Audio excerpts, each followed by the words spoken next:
Our introduction to Baba was made by an American devotee in Sri Lanka. Would you mind coming closer to Swami? Can I put with the chair?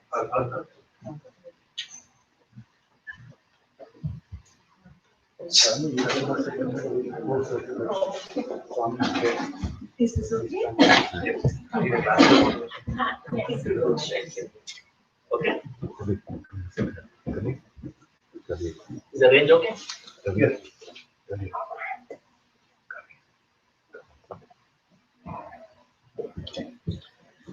Our introduction to Baba was made by an American devotee by the name of Hilda Charlton from New York, who came to Colombo, Sri Lanka in 1965. And she shared her experiences. She was coming straight from Puttaparthi. She shared her experiences, and it was very interesting at that point. We wanted to know more about Baba after having listened to her, and we started attending bhajans. It was my mother's devotion to Swami that set us on our way to Parthi in January of '68, and this was the beginning of a pilgrim's progress, so to speak.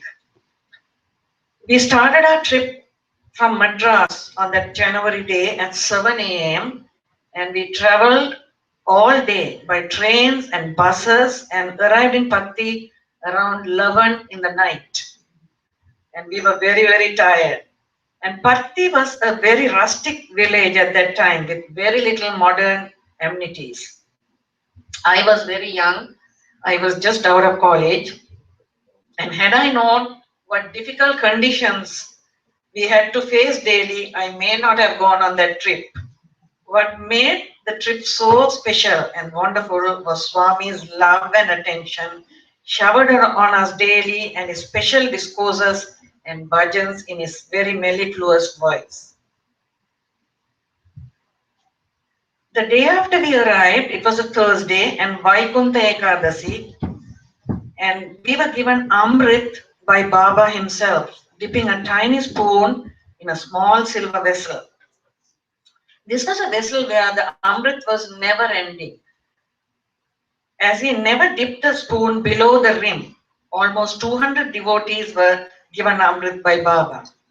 My brothers and cousins were very curious, and they were able to follow Baba behind the devotee lines to see where the Amrit was coming from. It was all very relaxed due to the very small crowd, unlike today. Swami's love and grace kept drawing us to his presence several times to Brindavan, his ashram outside Bangalore and Parthi.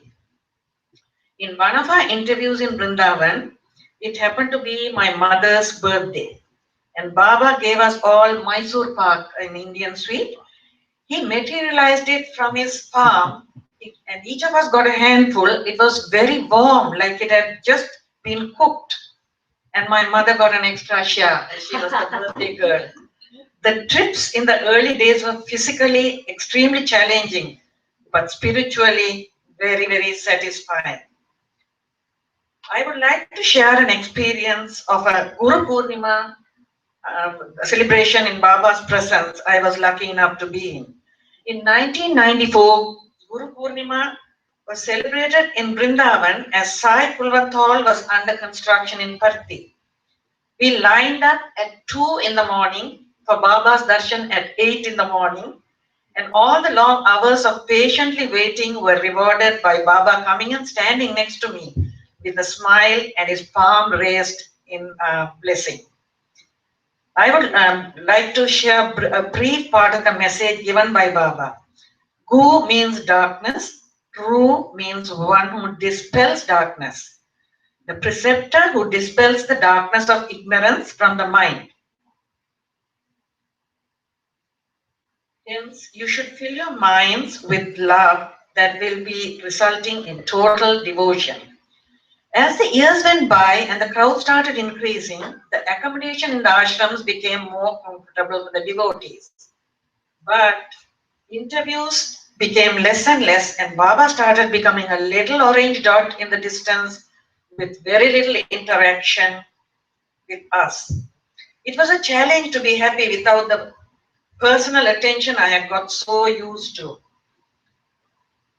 It was during this time that Baba saying, have an inner view, not an interview, became very popular. Nonetheless, it continued to be a challenge. By Baba's immense grace, over the years, from wanting constant attention from him, I started appreciating every little blessing that was given to me. This subtle change in attitude did not happen overnight, but it enabled me to progress spiritually in my own time with an attitude of gratitude. In the early days when we were called in for various interviews, our extended family consisted of teenagers, my brothers and cousin, and my mother and her sister who were in their early 40s. Baba's teachings were very apt for the young people and at the same time had layers of deeper meaning for the older folks. Less luggage, more comfort. Start early, drive slowly, arrive safely. Love is God, God is love. And the ABC of his teaching for the youngsters, avoid bad company. I had so many wonderful experiences with Baba, but as time is running out, I will narrate one more story before I end. One time when we were in Vrindavan as usual, Baba came out to give darshan and we could see dark clouds gathering on both sides of the horizon. It started pouring on both sides. It was like there was a canopy over the heads of us devotees and we were dry. Once darshan was over, Baba warned us to seek shelter immediately. The rain that was coming down in sheets of water on either side closed in on the area where we were seated only minutes before. Baba's command over nature was a wonderful sight to see. Baba's dictum at the beginning of his mission was, my life is my message. And as time went by, he changed it to, your life is my message. My glory is spread daily through my bhaktas. Your virtue, your self-control, your detachment, your faith. These are the signs by which people read my glory. At this stage of my life, I pray to Baba that I am able to live his message to the best of my ability. I have miles to go before I can rest. But my prayer daily is, Baba, please bless me to look back and thank God, look ahead and trust God, look around and serve God, look inside and see God. Sai Ram.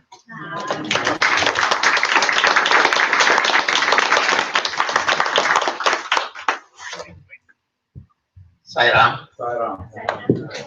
I'm Siva, Thillai's husband. And I'm very thank you all for having us here. I'm very glad to be here and I see many of my family faces here today. And I was asked to share some of our experiences, your from Thillai. But I think I will go to the next chapter. Yes.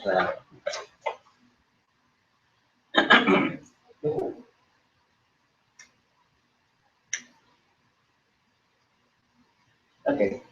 Like Thillai said, Thillai and Gange's family, they have been devotees of Baba since 1966. And my first trip to Puttaparthi was for my wedding in November of 1971. Baba has told Thillai's family that he would perform her wedding in Puttaparthi, but did not say when. Her father picked an auspicious day for the wedding, and we were off to Puttaparthi with the confidence that Baba would not disappoint us. He did not. Puttaparthi was a small rural village then. We rented small rooms across from the mandir gate, and there were no beds, no running water, no toilet facilities, and we had to buy garam pani, right? Yes. The only two Hindi words I learned. Hot water. Hot water. So because we had to get up very early to go to the Rajans, such as the hot water for the bath. So Baba called us on the second day of our visit there, and he materialized a beautiful Mangala Sutra, that is the wedding pendant, with Gajalakshmi in the middle and gold-colored beads at the bottom. He gave this to Thillai's family and wanted us to come 2 days later for the wedding. We all went together, ready for the ceremony with the garlands, sandalwood, kumkum, roots, wedding sari. And Baba looked at the wedding sari and she said, it's very glittery sari and to wear it for your wedding party, she said. Then Baba and all of us sat down and Baba gave me the Mangala Sutra that he materialized to place it around the lady's neck. Then Baba materialized another pendant with a hand in Abhaya pose on one side with a, a message, wife here when I am here. And it was Shridi's image on the other side of the locket.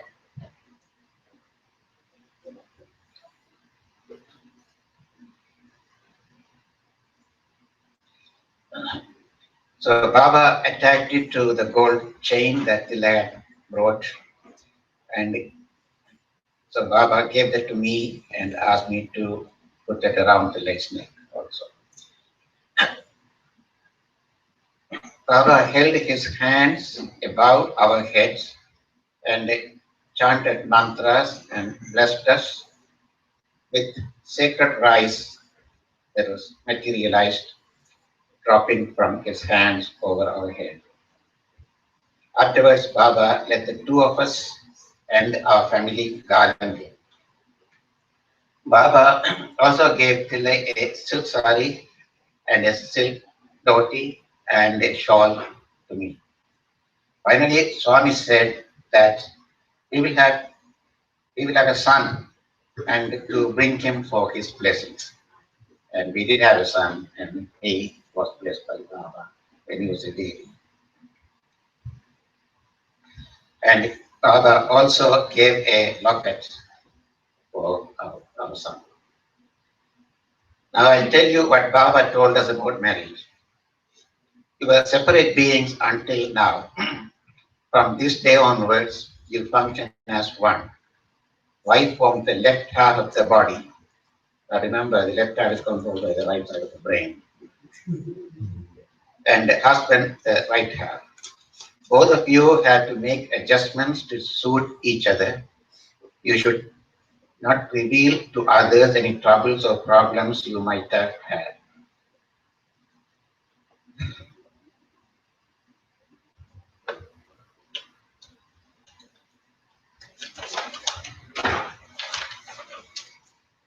So they are between you.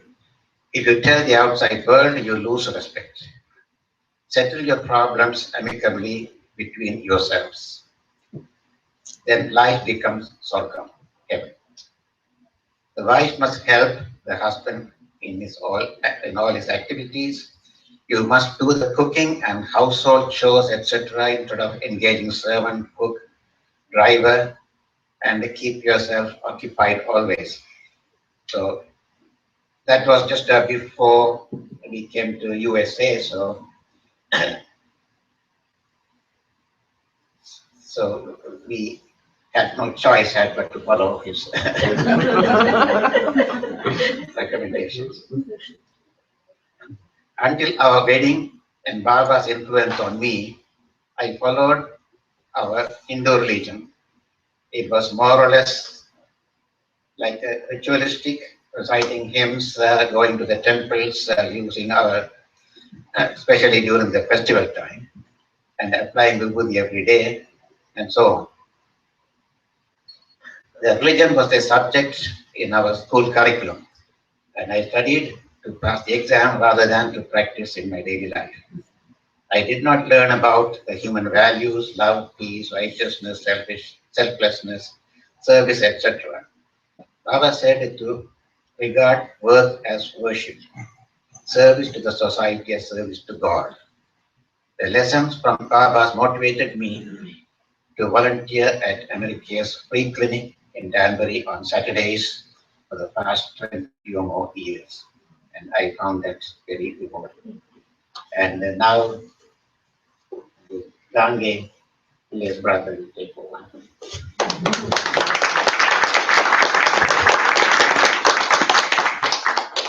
My salutations and prostrations to our Divine Lord and Master, Bhagavan Sri Satya Sai Baba. Saram, everyone. It was initiated by Brother Kumar 6 months ago because it was winter time. I said, let's wait till summer. And then I heard nothing from Kumar till Brother Al calls me 2 weeks ago and says, how about coming on Guru Poornima Day, or at least on 17th of July, where we are celebrating Guru Poornima and talking about the experience. Brother Vamshi followed it up and gave me directions and gave all the information, and I'm happy to be here. So as initiated by Kumar, I'm going to talk about how I got into Swami's fold. As Thillai mentioned, it was an American psychologist by the name Hilda Charlton who initiated or who introduced Swami to Sri Lanka. I was a teenager at that time, not having much information on spirituality. So when Hilda Charlton said that an avatar has come down, I was trying to get the exact meaning of avatar. In today's technology, today's world, it would be nice to say cosmic energy or divine energy taking human form is avatar. I'm sure you all will agree with that. So, being a student studying science in school at that time, so I thought, okay, cosmic energy or divine energy has taken the form of avatar. Now, one thing we have to remember, 14,000 years ago, it was Lord Rama. 6,000 years ago, Lord Krishna. Approximately 2,500 years ago, it was Lord Buddha. 2,000 years ago, it was Lord Jesus. Subsequently, Prophet Muhammad, Shirdi Sai, Satya Sai. They all took human form. In my opinion, cosmic energy taking human form. Why did they take human form? So I was trying to analyze. There's only one reason I could come out with. The only reason they take human form is to communicate with us human beings, because we are not capable of communicating with something that does not have a form. Right? Everybody agree? So why do they take human form? To communicate with us. When do they take human form? Again, easy. Whenever the adharma in the world is on the rise and dharma is on the decline, the wrongdoings are on the rise and ethics, human values, morality is on the decline. That's the time they come down to teach all the human beings what spirituality is and what path to follow. Everything that all these avatars said can be summarized into 4 phrases, in my opinion. Love all, serve all, hurt never, help ever. 4 phrases. The only difference is the examples that they quoted or the way they explained these 4 phrases varied depending on the time they came down, depending on the information and technology available at that time. Simple example. Swami has spoken so much about the ill effects of watching television, especially for small children. Imagine if Jesus Christ spoke about television. Everybody would have said, what? What is that? So the examples, they all said the same thing. Love all, serve all, hurt never, help ever. The examples that they quoted in their teaching varied depending on the information technology available at that time. And Swami's examples are very much in keeping with information technology available now. Now let's get to love all, serve all. I'm going to give you an example. Brother Praveen McKenna, who lives in Boston. How many of you know him? I mean, if you get a chance, invite him to speak. Has he come here before? No. Fabulous speaker. He spoke at the Flushing Science Center. I was lucky enough to have him in our house the previous night.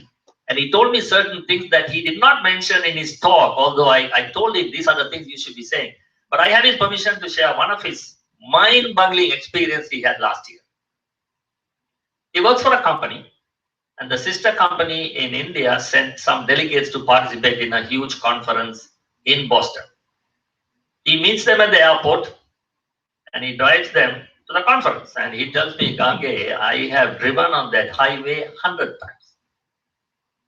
And for some reason, he takes a wrong exit. What do? At that time, you panic, right? He's calling out for Swami. Swami, I don't know why this happened. All these people have come all the way from India. And then I take the wrong exit, right? Place ourselves in his position. We also panic, But there was a reason why Swami made him take the wrong exit. He takes a wrong exit, but he puts a brave face and tells all the friends in the car, don't worry, I'm going to take the service road, go to the next exit, swing around and come. I know, I'll get you there in time. We all do that. He goes to the next exit, the road was closed. Repairs going on. Oh my gosh, he panics more now. Then he pulls into a gas station to ask them, is there any way I can use internal roads and get to this place? So while he was talking to the attendant at the gas station, a white van pulls right behind. An angry looking man gets off the van, comes up to him and taps him on the back. He turns around. The man says, who are you? So Praveen says, sir, I lost my way and I'm trying to get a direction to go to a place. Who put that sign on your car that says love all, serve all? Praveen says, I did. Why? The man calms down. He said, you know what? When you are on the service road, now Swami made him purposely miss the exit. Okay. When you are on the service road, this man says, I was following you for almost 5 minutes and I was reading that sign, love all, serve all, love all, serve all. Sir, this morning I left home very angry, very agitated. I wanted to do something. Now having read this, I will not, and I have learned something. I'm going back home. Just imagine the power of that phrase, love all, serve all. Oh, so Praveen says, Gange, I panicked when I took the wrong exit. But Swami had a reason for me to take the wrong exit. Only then this man would have caught up with him and followed him on the service road. And finally, guess what? Praveen got the direction from the gas station attendant to use internal roads, and they reached the place well in time for the conference. This is an amazing thing. I have repeated this in many other places where I was invited as guest speaker because I had Praveen's permission to say this. Okay, now coming back to my experience. That's so much of Praveen. You should invite him, when you get a chance. He is a fabulous, he has a lot of experience. Now, when you say love all, in my mind, I was wondering, how do you love a stranger? How do you love someone you don't know? As human beings, when we meet someone whom we don't know, how do we develop love? Or how do we develop love towards someone whom you know, but he doesn't think the way you think and he's constantly annoying you, irritating you? So I gave it a thought, and then came bright idea. What is Swami's definition of light? Anybody? Those who have studied physics will think in terms of wavelength and particle movement, not the scientific definition. Don't even go there. What is Swami's definition of light? Swami says, absence of darkness is light. So absence of negativity in your heart is love. Don't go in search of love. Then it becomes a strain. Just remove the negative feelings or any negativity. If and when it comes into your heart, you're left with love. So I thought, oh wow, what an example that Swami gives. So if you meet a stranger, or if there's somebody in your office constantly seated in the next cubicle, talking negative things, irritating you, annoying you, remove the negative.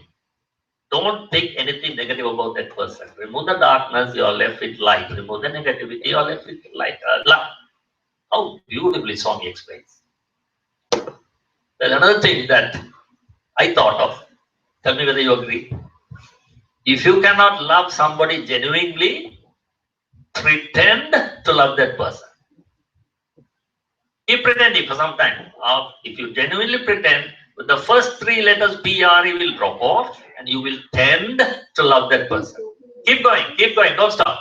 T will drop off and you will end to love that person. Good remedy? Yes. It's also called fake it till you make it. There you go. You took the words out of my mouth. This is the next thing I want to say. At least there should be a starting point. So love is a very strong weapon, and Swami always says, remove negative feelings, remove the darkness, you'll left with love. Now, a commonly asked question, which also was in my mind for a long time. If God is present everywhere, why go to a place of worship? Why go to a synagogue? Why go to a temple? Why go to a mosque? Why go to a church? Or, in keeping with today's talk, if Swami is present everywhere, why go to a center? This thing came in my mind. I'm sure every one of you have different answers. Let me give you the answer that I very much cherish. Sun's energy gives us heat and light. Let's take the heat part of it. You take a piece of cloth and place it on the sidewalk on a hot day, very hot day. The cloth is surrounded by heat energy. Nothing happens to the cloth. You touch it, it will be a little warm. You bring a lens and focus it on the cloth. What happens? Immediately it will burn. What does the lens do? It absorbs all the heat energy and transfers that to the cloth. Similarly, the activities that takes place in a center is the lens that I'm talking about. By the activity that takes place in the center, the divine energy or the cosmic energy is absorbed and it's transferred to your heart. Remember, a broken lens will not do the job, right? So if the activities are broken, devotion activity, education activity, service activity, it's not going to do the job. It's not going to help the devotees come to the center. It is very important. The office bearers take all these activities seriously. An office bearer's job is a full-time job. It's not a part. It's not a Sunday job. Constantly, you should be thinking of, okay, what am I going to do next Sunday? How am I going to do this activity? How am I going to make the cosmic energy reach the devotee's heart through that particular field? I mean, you have a devotion coordinator, you have education coordinator, you have a service coordinator. So that lens that I'm talking about is the activity that takes place in the center. Now, Swami encourages everyone to be part of a Sai organization, right? He says, what happens in a Sai organization? There are three branches: devotion, education, and service. Swami always says, if you're following a particular religion, be true to your religion. If you are a Christian, be a true Christian. If you are a Hindu, be a true Hindu. If you are a Buddhist, be a true Buddhist. What does he mean by that? Let me tell you, in my opinion, all religions have rituals. When you go to a place of worship, you have rituals. When he says, if you are a Hindu, be a true Hindu. If you are a Christian, be a true Christian. If you are a Muslim, be a true Muslim. He says, try to understand fully why you are doing what you are doing. When you go to a place of worship, there are rituals. Some of us do the rituals without knowing why we are doing. If somebody asks, hey, Gange, why are you doing that? No, because the other person is doing that, I'm doing it. Why are you reciting Om 3 times? Why not 4 times? I don't know, others are saying 3 times, so I'm doing 3 times. See, it's very important, Swami says. The best effect that spirituality can have in us is to understand everybody. Try to, self-inquiry. Why am I doing this? Why are you doing what you're doing? Now let's get to the devotion side. We have bhajans, we have study circles, we recite Vedas, whatever. Bhajans. Why are bhajans important? I'm sure you can give many reasons, but I'm going to give you the reason that Swami gave first time when we came to know him 50 years ago. Swami compares the human mind with that of a snake that goes zigzag all the time. He says human mind is going zigzag all the time. Now when the snake charmer plays the flute, the snake that goes zigzag comes to a standstill and concentrates on the flute. The human mind that goes zigzag, when bhajans are sung, beautiful tune in praise of Lord, your mind comes to a standstill and constantly you are thinking of the Lord. How it helps spiritually. Study circles. How does that help? I'll tell you how that helps me. I make the point to attend all the study circle at Flushing Science Center where I regularly go. For me, study circles is continuing education in spirituality. What is continuing education? I'll tell you about myself. I'm a professional engineer.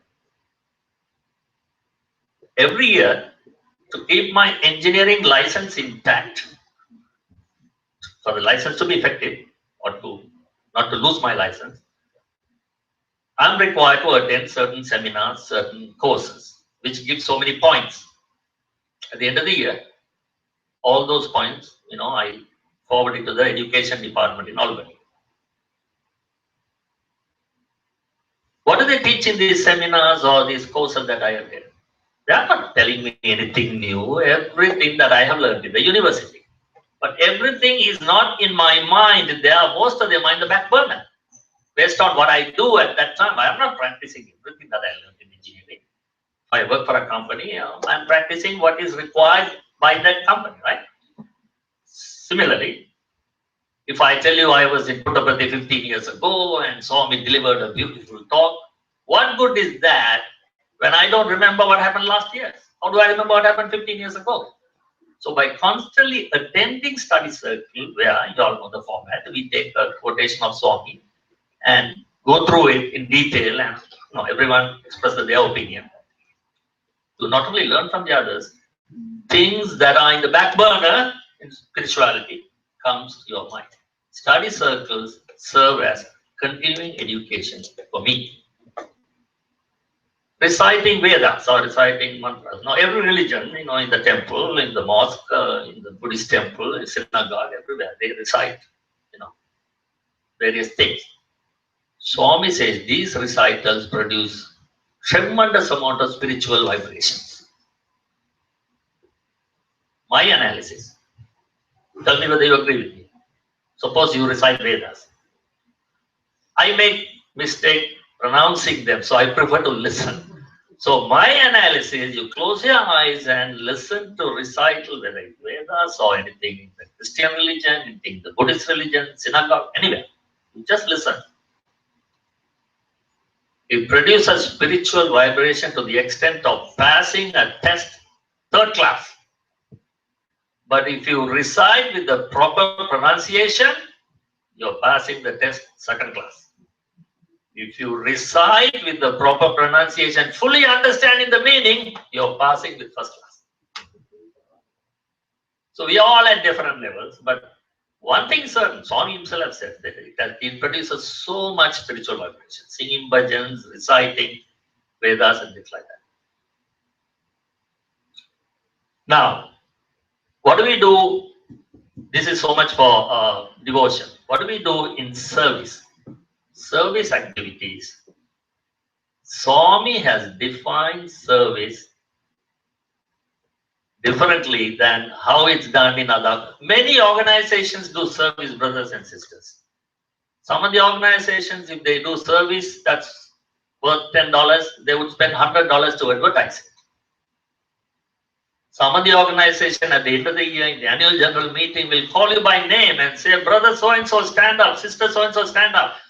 Big round of applause. You donated $10,000. You donated $25,000. Never in the Sai world. Never in the Sai world. Because Swami keeps our ego down so beautifully. Swami says, serving another individual is you serving the God within you. Let me tell you another thing that really caught my mind in doing service. There was a speaker in Manhattan, maybe 15, 20 years ago. He asked everybody, what is happiness? Now, if I ask the same question here, starting from Kumar to Al to everybody, I'll get 25, 30 different answers. What is happiness to me may not be happiness to you. So everybody gave different answers. He said, very good. Speaker said, very good. And he counted. There were 50 people in the audience. He took 50 balloons with the markers. He gave everyone 50 balloons. Each one got a balloon with a marker.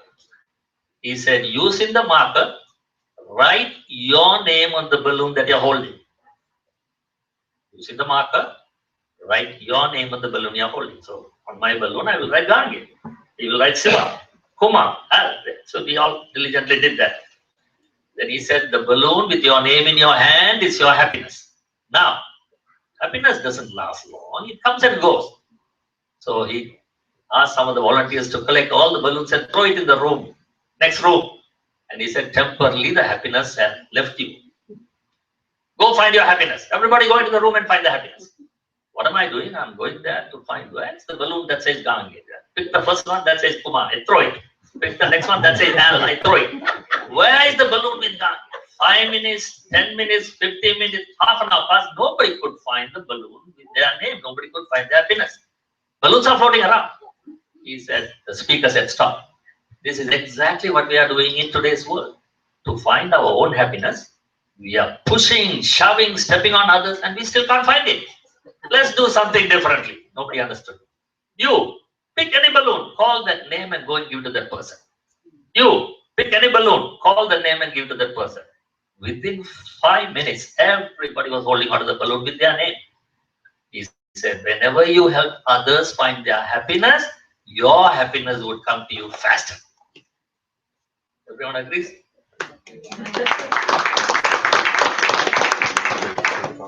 This is something that really caught my mind, and that prompted me to spend a lot of time doing service. Education, third branch. What do we have in education?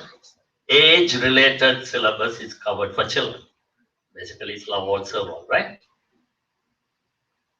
Brothers and sisters, it's very important in today's world to explain to children, at least Sai parenting is one of the things that I strongly encourage parents with small children to attend this Sai parenting seminar whenever it's available. I don't know when the next one is coming up. It gives a lot of information. Because children are full of questions. This reminds me of a mother, 6-year-old child sitting on her lap, they were playing, and the child looks at her head and says, hey mom, you got a few gray hair. So what does the mother do? A little embarrassed. She thought the only way is to shut the fellow's mouth, put the fright into him so that he doesn't go and repeat it outside. That will be embarrassing for her, right? She said, you know what? You know when the mother gets gray hair? When the children do something wrong. How many gray hair do I have? He said, mom, 3. You did 3 wrong things. Go into your room, take a paper, write the 3 wrong things you did recently. So she thought this was a shortcut, right? Put the fright into the fellow, he will shut up. He takes a few steps towards the room and then comes back and says, mom, can I ask you a question? What? How come your mother's head is full of gray hair?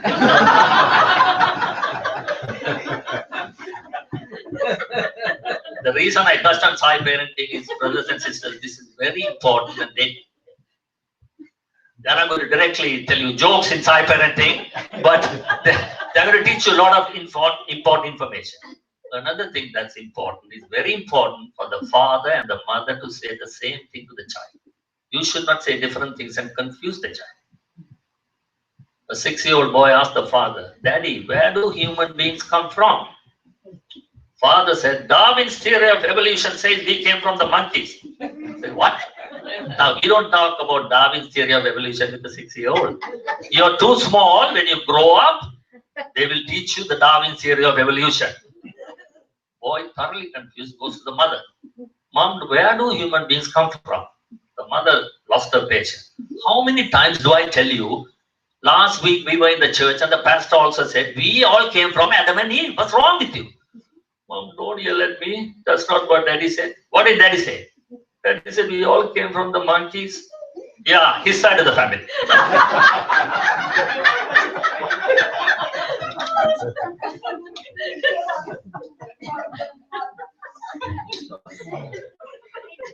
I didn't come here to do a stand-up comedy, but I'm glad that you guys are able to understand what I'm trying to tell you. It's very important, and they will teach you inside parenting.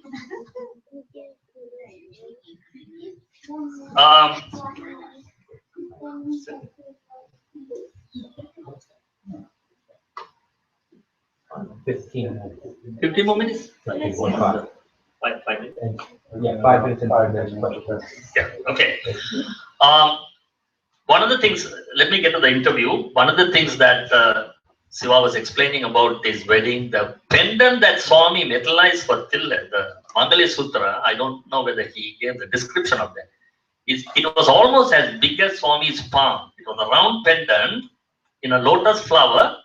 Goddess Lakshmi is seated on a lotus flower.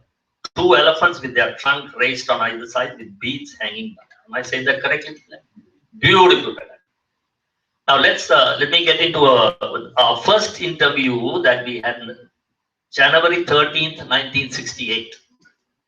For those of you who have gone into the interview room in Puttaparthi, I'm trying to describe this, how it looked in January of 1968. As you enter the room, Swami's chair is on the right side. He took us into the landing. When I say landing, where the stairs come and end at the bottom, he took the 5 of us, my father, my mother, Thillai, me, and my brother, and Swami, 6 of us, in a very small area. We were standing shoulder to shoulder. If you want to know how close, physically close I was standing to Swami, I happened to position myself to left of Swami. Literally, I was touching his shoulder. For respect's sake, I was leaning on my mother, who was on my left, and she was pushing me back, not knowing why I was doing that. And when Swami turned his head, his hair was brushing right on my cheek. That's how close I was to him. And I was trying to avoid that, thinking that would be disrespectful. So the first thing Swami asked my father, my mother was to go for a major surgery. To make a long story short, she had some complications in the womb, and the gynecologist in Sri Lanka told her that she has to go for a major surgery. And much against the wish of the gynecologist, we all made the trip, because my mother said, I want to go to Puttaparthi, get Swami's blessing, come back for the surgery. The doctor was not happy. He said, you're not in a fit condition to travel. No way you can travel. Against the doctor's wish, we all went. So the first question, Swami asked my father, what's going on? My father pointed at my mother. Swami says, I know everything. Doctors don't know anything. And he described everything the doctor said, and he says, no surgery. He metallized vibhuti and gave my mother and said, while you're in Puttaparthi, divide this vibhuti into 3 portions. While you're in Puttaparthi, every morning when you get up, you dissolve 1 portion in a glass of water and drink it for 3 days. Your surgery is done. My mother never went for that surgery after that. Having finished that, he looks at me, saw me. I was right to his left. What are you doing? So I said, Swami, I'm studying to become an engineer. By your grace, please bless me. Huh? For you to become an engineer, my grace is always there. But one thing, if you want to become an engineer, you have to study every day. I opened my big mouth and said, yes, Swami, I study every day. And my mother angrily looked at me and said, no, that is not true. Swami stops my mother and looks at me and says, what did you say? He wanted me to repeat it. That hit me like a bullet. For a moment, I thought I was in school when the teacher says, have you done your homework? Yeah, of course I have done my homework. You know that you have not done it. Thinking that teacher will forget and ask somebody else. Right? So he said, what did you say? So in a very low voice, I said, Swami, I said, I study every day. Yeah, I know what you do. You want to know? You're interested in movies, you look at all the movie magazine, you're interested in sports, you look at all the sports magazine, and if you have a test in that, maybe you'll pass. But you don't open your engineering books. Yes, Swami. Then Swami said, do you eat every day? I didn't know why he was asking, maybe because I was, even then I was skinny, no? I said, yes. Swami said, if you eat every day, you study every day. This is for the small children who are here. Swami says, studies is like eating, children. If you eat every day, you have to study every day. Swami insists on that. Of course, with Swami's advice, then I moved away the movie, magazine, sports magazine, more with the engineering books, and finally I became an engineer. 1969 interview, Thillai mentioned about Swami metallizing Mysore Park. But before that, Swami looked at Thillai and my father and my mother and said, very profound statement. What a lot of bhakti, what a lot of devotion, daily bhajans. You know how many times I come to your room when you sing bhajans, the garlands move, the flowers fall. When the garlands move and flowers fall, you know that Swami is there. But to be called into an interview room and told by him that this is happening, it takes you to a different world, brothers and sisters. But on the other side was me and my brother. He called us rowdies at that time. He said, you guys are not interested in bhajans, you guys are not interested. And then Swami says, in California, this was 1969, there are 400 students singing Sai bhajans every day. Now, that was meant for me and my brother. Now you have so much influence at home, but you are not interested. California, 400 students singing Sai bhajans. And then he looks at me and says, you know the President of the United States? 1969 about Nixon. I said, yeah, Swami Nixon. We are doing a pop quiz. No, before Nixon. So my brother says, Swami Johnson. Yes. Johnson's brother-in-law is a Sai devotee. His name is Joseph Raymond. Correct? That's it. Yeah. Joseph Raymond. 1969, brothers and sisters, Swami's name has got into the White House. I know that. But for political reasons, then I'm going to talk about it. Even today, even if President Obama knows about Swami, then see, politics doesn't match too much with spirituality. So they are not going to discuss. 1969, this was. Then you have described about your wedding and everything. We were fortunate to have another interview in 1970. That's when we again went and we were trying to finalize the date for Siva's and Thillai's wedding. Then he was referring to Siva's younger sister who was not married, and they were waiting till she got married. And Swami said, don't worry, when you go back to Sri Lanka, you'll have the news that she's married. So line is clear for him to marry Thillai. That was one of the things he said in 1970, and Thillai described a few of the interviews. I think because of lack of time, I should come another time and walk you through all the conversation, but I'm going to stop here and open the floor for any questions. Thank you, brothers and sisters. Bye.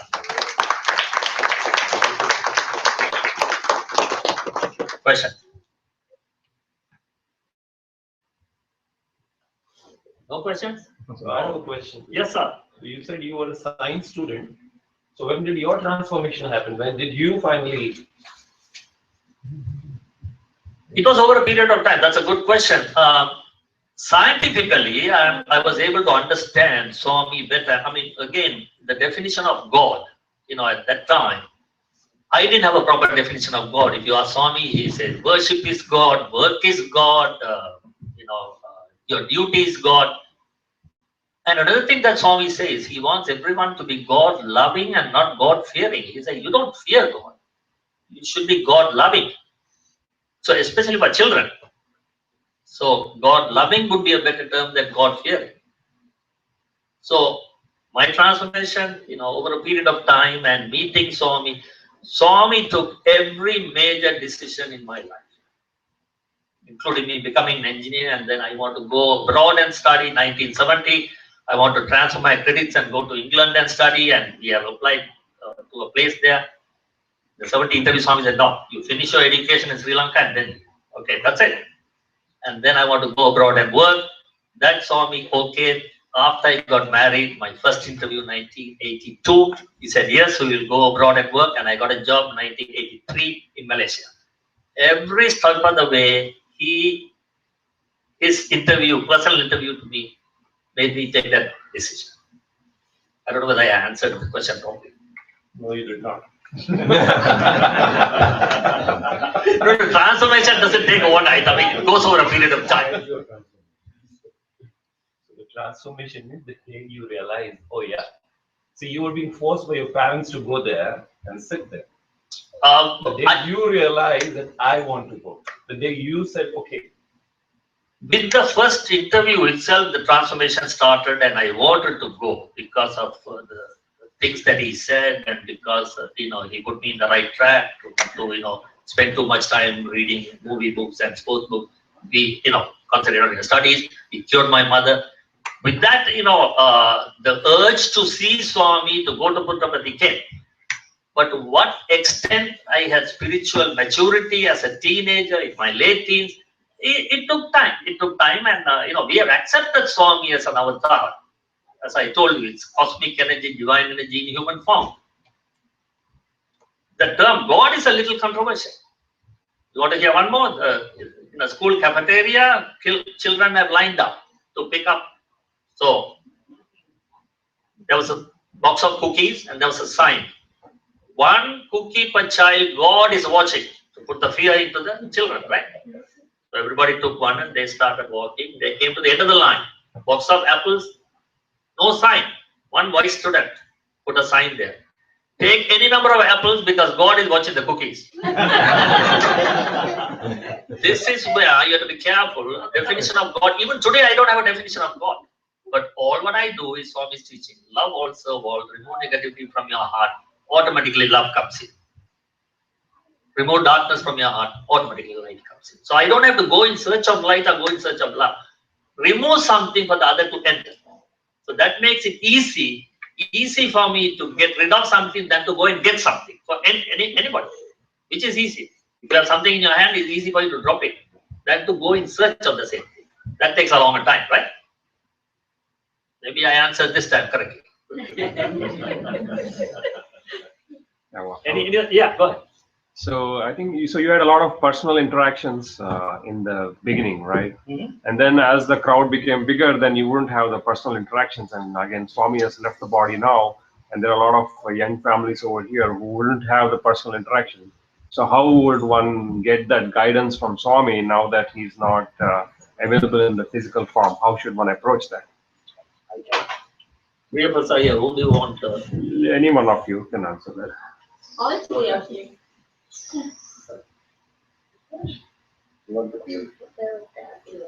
Can you give her the mic? Yeah, that's a I want to play with the On this side. No. Yeah, that's a good question. The only thing I can think of is if you believe in Baba, you have read enough about him, and for me, all the teachings that he has been giving us, they are still there, though he is gone. And if you can talk about that to the children and even the adults, for me, personally, the most important teaching is your life is my message. I'm very careful in my daily life not to do something that would bring a bad name for Baba, because I don't want people to say, she calls herself a devotee. This is what devotees are supposed to do. That alone helps me be very careful of each step I take each day. Again, this has come after years of knowing Baba. For anyone who's beginning, read his teachings and try to practice at least one each day. And you pray to Baba and open a book, and the answer will be there in his book. What you're going to follow, what your children are going to follow for that day. I hear him, or I feel him talking to me every day through his books. That's for me. I don't know whether it's good for everyone. Anything you want to share on that also? You want to go? Yeah, I think, yeah, we are all devotees. and we study, we read, and we attend study circles. There's one is devotion, the other one is being practice what we learn, and if we follow his teachings, I think we can change, we can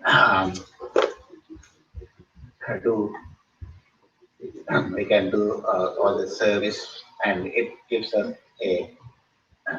it rewards us. And we can use these teachings in our daily life. We don't always have to be, doing what we do at the center or what we.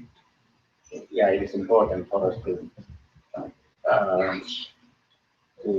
devote to sing bhajans to help us to practice that. But what we do in life is the most important thing. Being loving, being caring, being doing service, and what Baba says, Satya Dharma Sati Prema, we practice those. Yeah, good question, Brother Vamshi. The physical form, as I told you, is only to communicate with us. And when I say communicate, I mean, if I come and share my experience and say, Swami told me if you eat every day, you have to study every day, that means everybody has to follow that.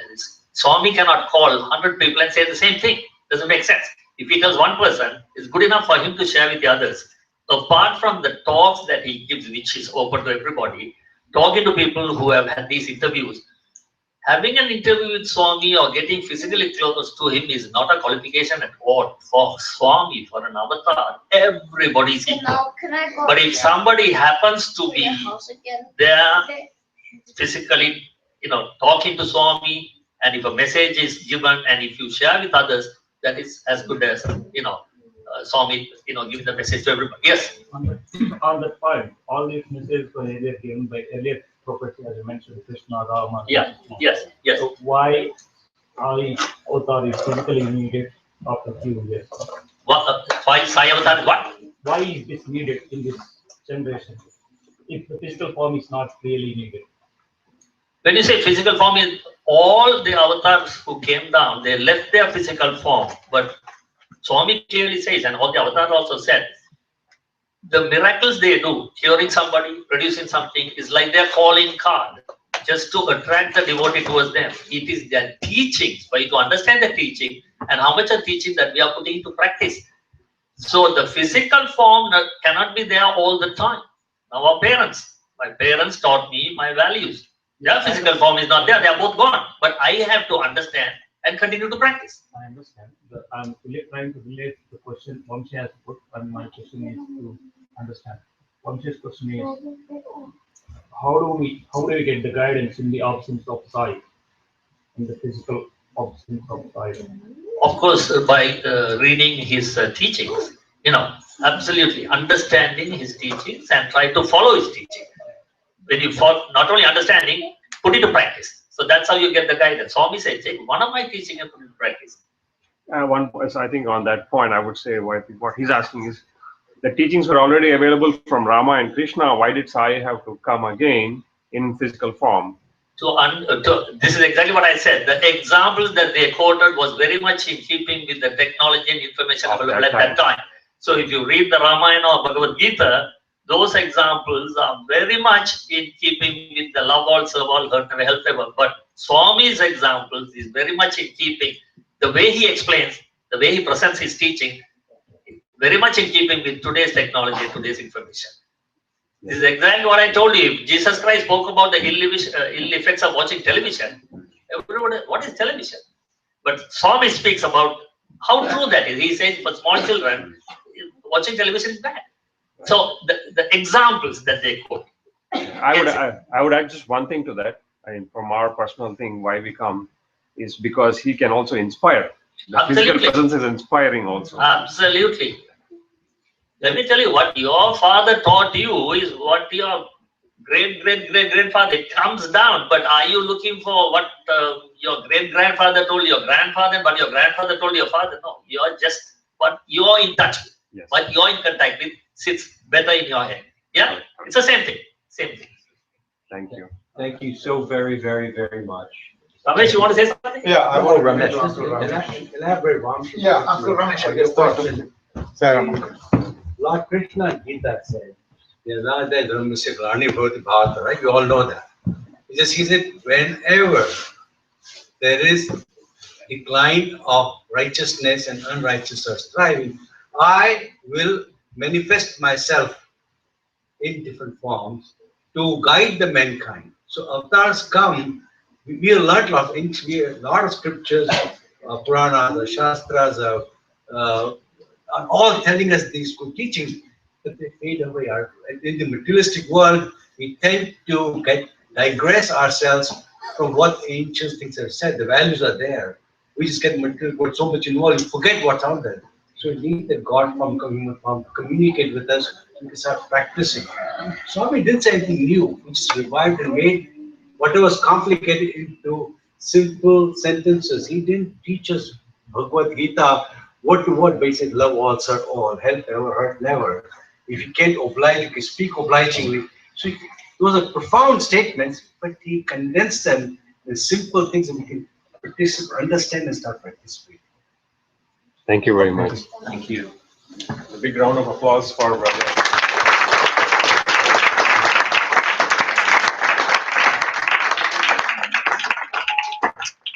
Thank you so very much for coming and sharing your deep experiences with all of us on this holy day of Poornima. Thank you so much. And now we all have potluck if you would like to join us.